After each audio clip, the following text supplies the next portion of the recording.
Hello. हाय. जानू, झालं बरं का बोलणं? कुणाशी? अगं कुणाशी काय, पिंट्याच्या सासूरवाडीशी. आई, पिंट्याची सासूरवाडी काय? अजून काहीच ठरलेलं नाहीये.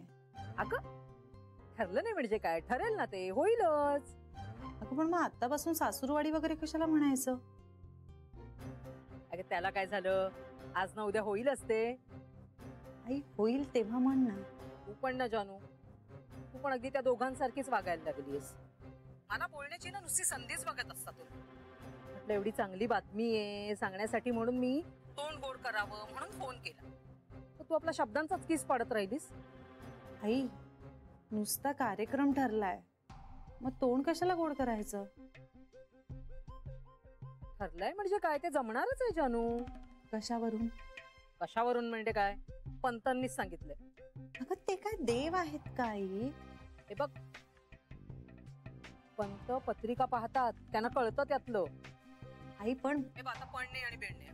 ऐक ऐक ऐक, पुढच्या आठवड्यात मुलीचे वडील तिला घेऊन येतील, अंधेरीला येणार आहे. तिची मावशी राहते म्हणे, तिकडेच आपण बघण्याचा कार्यक्रम ठरवू. हा काय ग हे जानू, ऐकतेस ना? नाही नाही, काही बोलली नाहीस ना, मला वाटलं काय ऐकूच येत नाहीये की काय. काय बोलणार? चालेल ना तुला? ठीक आहे. आता वेळ ठेव बरं का जानू. नाही नाही तर आयत्या वेळेला तुझंच काहीतरी निघायचं आणि माझ्या मेहनतीवर बोळा फिरायचा.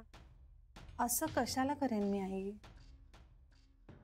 नाही नाही, असं मुद्दाम नाही ग करणार तू, पण आपलं सांगून ठेवते मी तुला. ठीक आहे. बरं मी काय म्हणते, बुधवार गुरुवारकडे करू कार्यक्रम, आणि संध्याकाळचाच करू, चालेल ना? ठीक आहे. अगं आपल्या पिंट्याने नशीबच काढलंय. तुम्हा दोघा भावंडांना ना जोडीदार अगदी बक्कळ पैसेवाले मिळाले. हो, देवाची कृपा, दुसरं काय. परमेश्वर पण बघ कसा असतो ना, एका हाताने घेतो आणि दुसऱ्या हाताने अगदी भरभरून देतो. काय ऐकतेस ना? आई, बाकीचं आता नंतर बोलूया का आपण? जानू, तुला जगाशी बोलण्यासाठी वेळ असतो, पण आईशी बोलायचं म्हणजे अगदी जीवावरच येतं तुझ्या. आई, मी काम करते. मी कामाचंच बोलते ना तुझ्याशी. कामाचं बोलून झालंय मला वाटतं. बरं बाई, बरं, ठेवते ठेवते. मलाच आपल्या लेकीचं फार कौतुक. तुला आहे का माझ्याबद्दल काही? हा पण वेळ मात्र काढून ठेव बरं का, विसरू नकोस. चल ठेवते आता. बाय.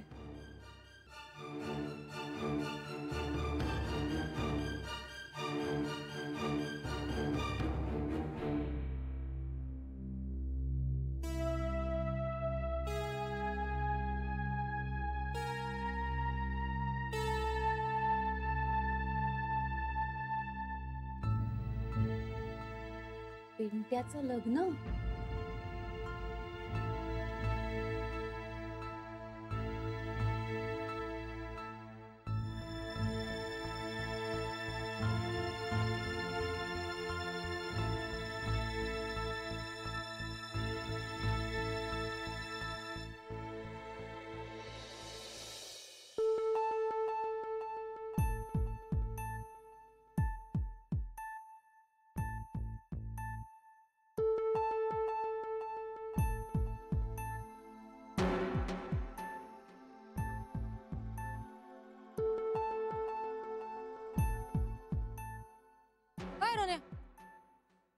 काय लफडा झाला?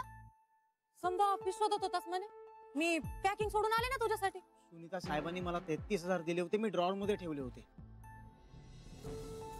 आता सापडतच नाही. काय? तू नीट बघितलंस का? हो. अरे पण घ्यायचेच कशाला पैसे, मी म्हणते. मी नाही घेतले. साहेबांना बाहेर जायचं होतं, त्यांनी ते एन्व्हलप माझ्याकडे दिलं, मला सांगितलं की मी संध्याकाळी आल्यानंतर तुझ्याकडनं घेईन. मी ड्रॉअर मध्ये ठेवलं. बरं, ड्रॉअरला लॉक आहे, एक किल्ली माझ्याकडे असते आणि एक साहेबांकडे असते. साहेब कशाला ड्रॉअर? मला काय वाटतं माहितीये सुनीता, कोणीतरी ती किल्ली साहेबांकडनं घेतली असणार आणि ते पैसे लंपास केले असणार.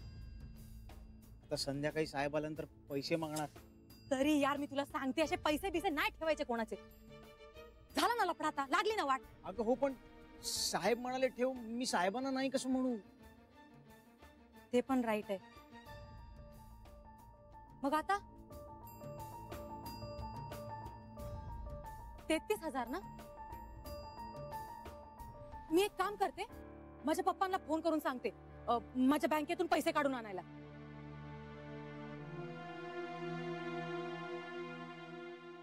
माझ्या बँकेत 36-37,000 आरामात असतील. अगं नाही, नको, तू कशाला. नको काय, जॉब जाईल ना तुझा. अगं सुनीता, पण ते पैसे तू तुझ्यासाठी साठवत होतीस ना. तुला 2 व्हीलर घ्यायची होती म्हणून 4 वर्ष तू पैसे. आता 2 व्हीलर महत्वाची का तुझा जॉब महत्वाचा? तुझ्याकडे आले की दे मला रिटर्न परत. काय टेन्शन अजिबात घ्यायचं नाही बरं का. आणि गरजेला पैसा उपयोगाला नाही आला तर काय करायचा, तो साठवून काय वर घेऊन जाणार आहे मी? सॉरी यार सुनीता, पण मी तुझ्याकडनं पैसे नाही घेऊ शकत. मग काय करणार तू? काय करणार? काय पप्पांना फोन करून सांगणार तुझ्या का तुझ्या ताईला? आणि काय बोलशील, पैसे हरवलेत म्हणून? हे बघ रोन्या, सगळेच लोची, सगळेच लफडे काय फॅमिलीला सांगायचे नसतात. फ्रेंड्स कशासाठी असतात? तू आपल्याला दोस्त मानतोस ना, मग आपण एवढं पण नाही करणार तुझ्यासाठी. सोड, नको एवढा विचार करू. मी पप्पांना सांगते फोन करू. अगं ऐक ना सुनीता, हा मी यार गप्प बस. हा हॅलो पप्पा, हा कुठे आहात तुम्ही?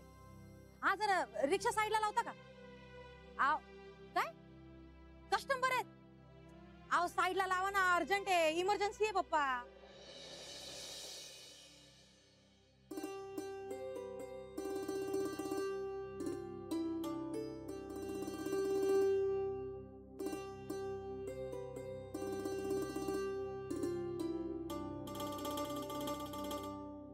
काय ग सरे, कारली कशाला आणलीस? का काय झालं? जान्हवी कारल्याची भाजी खात नाही, माहितीये ना तुला. हो माहितीये तिला आवडत नाहीत, पण आता खाल्ली पाहिजेत ना, हो की नाही हो आई? खाल्ली तर पाहिजेतच. आत्ता कुठे तिच्या उलट्या थांबतायत, तर मुद्दाम कारलं कशाला आणायचं सांग. नाही का हो आई? तेही खरंच आहे म्हणा. मागे एकदा तिला कारली खाल्ल्यानंतर त्रास झाला होता ना. हो, तो नेहमीच होतो म्हणे. बरं मी परत देते मग कारली. अगं आता आणलीस तर राहू देत, बघू काय करायचं. पण ना बाळणपण होईपर्यंत जरा विशेष काळजी घेतली पाहिजे जान्हवीची.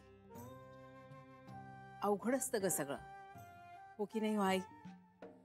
आई तुम्ही मला ते सांगितलं होतं ना बाळणपणाबद्दल, ते सांगा ना, म्हणजे जान्हवीला पण सांगा. हो. ती बघा जान्हवी आलीच. ये बाळा ये. 100 वर्ष आयुष्य आहे तुला. हो का? तुझ्याबद्दलच बोलत होतो. बस चहा घेशील का? नाही नको. बरं मग पाणी तरी घे. हो. आणते हा. घे.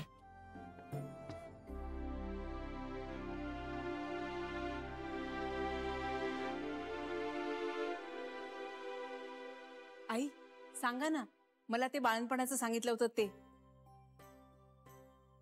ओ ते बाळणपणाचं काय? आई सांगा ना, जान्हवीच्याही कानावर पडेल. आई आजी सांगा ना. अगं बाई 9 महिने 9 दिवस मुलाला पोटात वाढवते, त्याच्यावर संस्कार करते, त्याच्यासाठी चांगलं अन्न सेवन करते, अखंड बाळाचा विचार करते. बाळाशी शरीराचीच नाळ नाही पण मनाचंही नातं जोडते. त्याच्या भल्यासाठी सगळं सहन करते. बाईनं हा केलेला पणच आहे असं मी म्हणते, म्हणून त्याला बाळणपण म्हणतात असं मला म्हणायचंय. खरंच आहे हे खूप छान आहे आई आजी.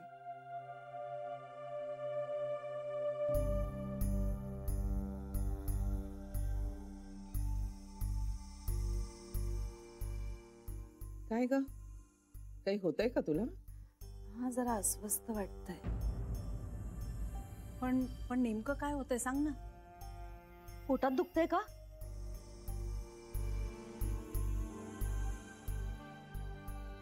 नाही कळत आहे. तुम्ही प्लीज डॉक्टरांना फोन करता. हो करते करते लगेच करते. कधी अगं कधीपासून होते हे? बराच वेळ झाला का ग? सरी लागतोय का फोन? हो हो श्वास घे, पाणी पितेस का थोडं? हा हॅलो डॉक्टर साहेब आहेत का? आम्ही खरं तर इतकी काळजी घेत असतो तिची. तुम्ही तर बघितलंच ना, आत येताना पाण्यात पाय घातल्याशिवाय मी आत सुद्धा घेत नाही कोणाला. हो ना. आणि आम्हाला तर स्वच्छतेची किती आवड आहे. वनसर इथं या खोलीच्या स्वच्छतेचं ना खूपच मनावर घेतलंय हो. रोज अंगारा सुद्धा लावते मी तिला, तरी असं कसं झालं? हो ना, खाण्यापिण्याची सुद्धा सगळी काळजी घेतो आम्ही, त्याबद्दल काही प्रश्नच नाहीये. इकडची काडी तिकडे करू देत नाही तिला. जड उचलणं तर लांबच राहिलं, तरी असं कसं झालं? असं कसं झालं? अगं हो हो, काय ते तरी कळू दे. डॉक्टर काही सिरियस नाहीये ना? नाही, अजिबात नाही.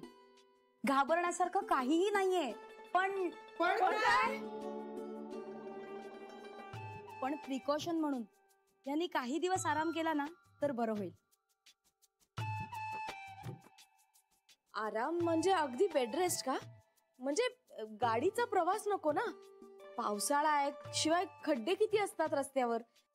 म्हणजे ऑफिसला जायचं म्हटलं तर रोलर कोस्टर राईडच म्हणायची ती. हो ना, माझ्या तर पाठीला रोगच लागते बाई. मग सुट्टीच घेऊ दे का तिला? ते आता यांनी ठरवायचं. पण म्हणजे घेतली तर बरं ना. म्हणजे आराम मिळेल, पण बाकी काळजी करण्यासारखं काहीच नाहीये. आणि रेग्युलर चेकअपची तारीख आली ना जवळ. हो, सकस आहार, पुरेशी विश्रांती आणि पुरेसा व्यायाम, बस इतकंच गरजेचं आहे तुम्हाला. बघ बाई जान्हवी, आता ऑफिसला गेलेलं चालणार आहे की नाही ते. आई, डॉक्टर म्हणतायत ना काळजी करण्यासारखं काहीही नाहीये. डॉक्टर तुम्ही तरी सांगा ना हिला सुट्टी घ्यायला.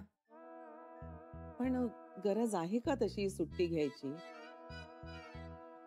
गरज नाहीये, पण आहेच त्यांचा. म्हणजे गरज आहे. घेतली तर चांगलंच आहे. हा म्हणजे घेतली तर बरं ना. काही दिवस तरी, नंतर जाऊ शकते. म्हणजे घराबाहेर पडायचं नाही ना? हा म्हणजे आम्ही तसं तिला घराबाहेर पडूच देत नाही. हो, जड काय हलकं सुद्धा काही उचलू देत नाही. हो डॉक्टर. बरं, मी निघू? मी सोडते बाहेर पण. हो.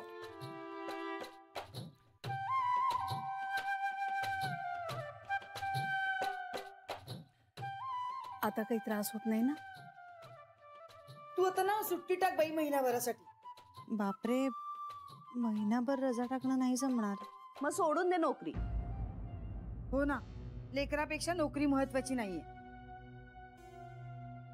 नाहीतरी तुझ्यासारख्या हुशार मुलीला तर घर बसल्या नोकरी येईल दुसरी. आईजी, जान्हवी, मलाही असंच वाटतं. काही दिवस तू घरी आराम करावास.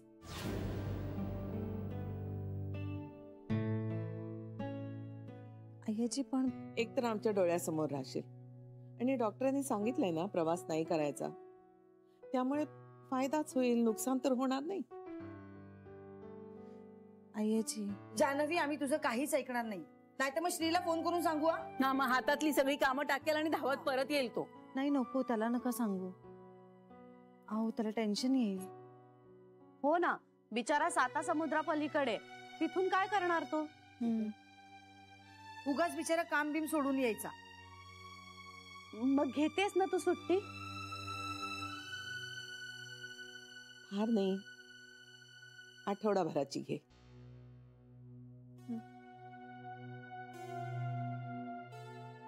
आणि हे बघ, सुट्टी म्हणजे सुट्टी, घरी आराम करायचा. तुला आम्ही अजिबात बाहेर पडू देणार नाही, कळलं? आणि आम्ही सुद्धा कुठेही जाणार नाही. तुम्ही कशाला घरी थांबणार? तुझ्या दिमतीला. अहो त्याची खरंच काही गरज नाहीये. आम्हाला आहे. आईजी, ते तुमचं तुम्ही बघा. हं. मी काय म्हणते जानवी, तू नोकरी सोडून का देत नाहीस? काय गरज आहे ना?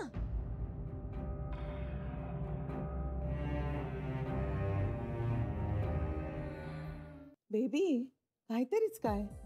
हा म्हणजे काय गरज आहे ना. आणि तू म्हणत असशील तर श्रीचं ऑफिस सांभाळेल की डिलिव्हरी नंतर, काय हो की नाही? बेबी आतताईपणे काही निर्णय घ्यावा असं काहीही झालेलं नाहीये. डॉक्टरांनी फक्त तिला विश्रांती घ्यायला सांगितलीये आणि ती घेणार आहे. बँकेतली नोकरी करायची किंवा नाही, किंवा नोकरीच करायची किंवा नाही, हे तिचं तिला ठरवू दे. आपण त्यात पडायचं नाहीये. अगं पण आई, कधीही पडायचं नाहीये. तो फक्त तिचा आणि तिचाच निर्णय असेल. कळलं?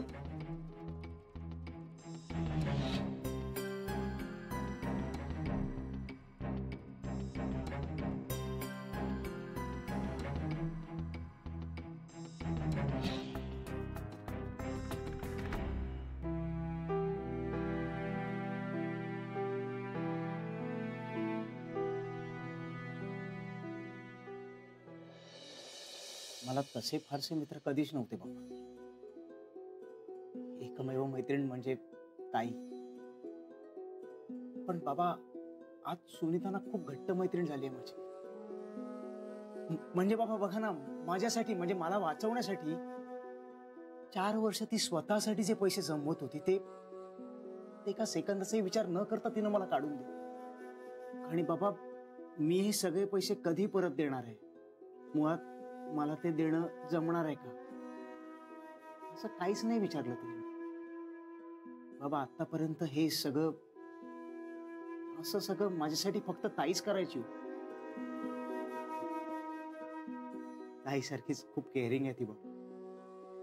आणि आज तिने मला दाखवून दिलं बाबा की आमच्या मैत्रीसाठी ती कुठल्या टोकाला जाऊ शकते.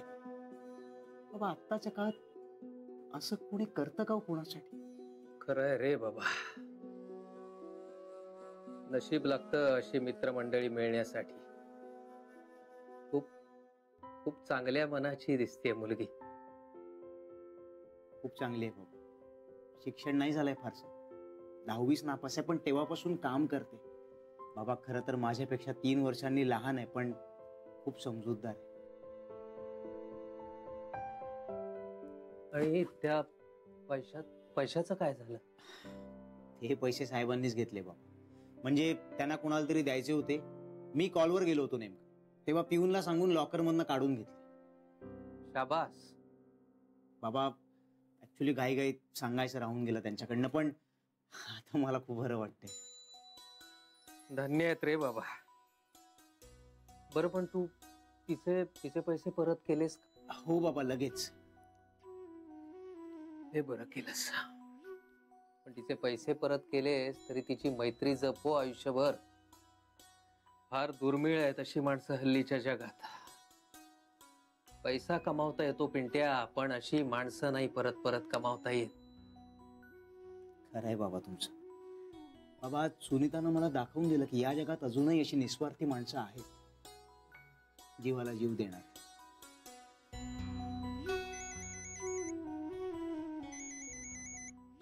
शंभर वर्ष नाही म्हणणारी, म्हणजे 100 वर्ष आयुष्य. सुनीता मी हॅलो पांडुरंगा, सांभाळस रे बाबा. जान्हवीची काळजी घेतलीच पाहिजे. हो, तिला ना घराबाहेरच नाही पडू द्यायचं अजिबात, काहीही झालं तरी. कुणाचं काही काम असेल ना तिच्याकडे तर त्यांना आपल्याच घरी बोलवायचं. तिच्या बरोबर आम्ही तुमचंही खाणं पिणं करू म्हणा. हो, तुमचंही खाणं पिणं करू. आता तर जास्तच काळजी घ्यायला हवी. श्री सुद्धा नाहीये ना इथे. आई सुद्धा तिला म्हणाली नको जाऊस म्हणून. म्हणजे आईलाही पटलंय की जान्हवीने घरी राहायला हवं. हो हो, राहिलंच पाहिजे. आणि आपण सगळे आहोत ना. आता तिला कमीत कमी 15 दिवस तरी सुट्टी घ्यायला लावची आपण. मी तर म्हणते तिने नोकरीच सोडावी.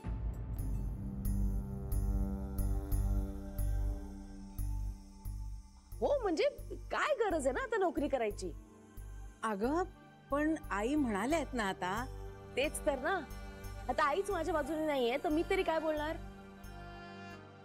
हे बघ, नोकरी सोडणं वगैरे खूप लांबचं आहे, आत्ता त्यात पडू नकोस. हो ना, आता ना आपण तिची छान बरदास्त ठेवूया. आणि तिला घराबाहेर जाऊ द्यायचं नाही. हो, त्याची तिला सवयही लागायला हवी. अगं, घरात बसायची सवयच नाहीये तिला. कॉलेज संपल्यानंतर लगेच नोकरीला लागली, आता बाळ झालं की घरी बसावंच लागेल तिला. अगं, ते ती आपोआपच थांबेल. बाळाला सोडून तिला तरी जावंसं वाटेल का सांग. आईचा सगळा जीव बाळात अडकलेला असतो. बाळ आलं की आपोआप होईल ते सगळं.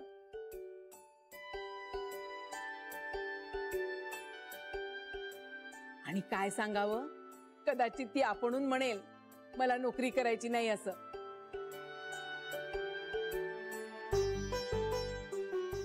पण आई म्हणतात तसं निर्णय तिचा तिला घेऊ दे, आपण मध्ये बोलायचं नाही. आपण ना फक्त तिला आता 15 दिवस सुट्टी घ्यायला लावायची.